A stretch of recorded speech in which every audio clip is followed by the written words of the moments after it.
I am Dr. Colonel Atul Bhandari, and today I am going to speak to you about removal of incompetent people in a company, in an organization.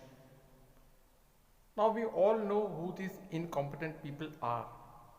They are slow, they are low in IQ, they are weak performers, they normally do not get well with others. However, yet, very surprisingly, they've been along in the company for quite long. Why aren't they sacked?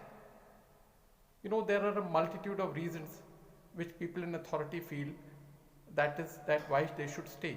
Number one, they've been in the company for very long, or they're very good human beings, we must look after them, or his auntie is not well, so we must look after him, he's been with us for so long. Now, none of these are reasons which an effective leader would take. An effective leader would only see what is best for the organization, what is best for the company. So such weak people must be weeded out. If we do not weed out such people, they can spread a culture of slowness, of negativity, and undermine the others in the organization. Because they have been there for very long in the company, they feel they can get away with anything. And at times they do, which is not good for the morale of the others from the top to the bottom. Such people are also resistors. That is, they resist change. They like to do things the way they have always been done since last 10 years, 15 years, 20 years. They still live in 20 years back. They will say, oh, it's always done like this. They resist change. They do not find themselves amenable to progress. They have their own old-fashioned ways of doing things, which would involve a large number of procedures, too many processes, too many hurdles, and a lot of red tape to get things done.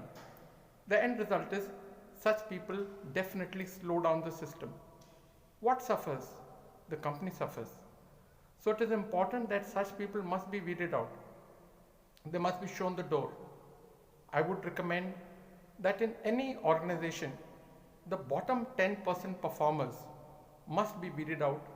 It also ensures that fresh blood is brought in and normal action of purging is done. If such people are allowed to stay, it affects the morale of the others also, who are working hard and trying to prove their proficiency and the professionalism in various spheres which they do. But such people who slow down the entire process, slow down the entire machinery, are very bad for the company. So my message is simple. Such people who are very slow in their work, who are low in IQ, who are weak performers, should not be kept in a company just because they've been along for so long. They must be shown the door. And this must be done ruthlessly for the good of the company.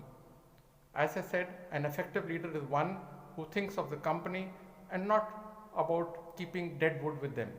So please remove dead wood ruthlessly. Thank you.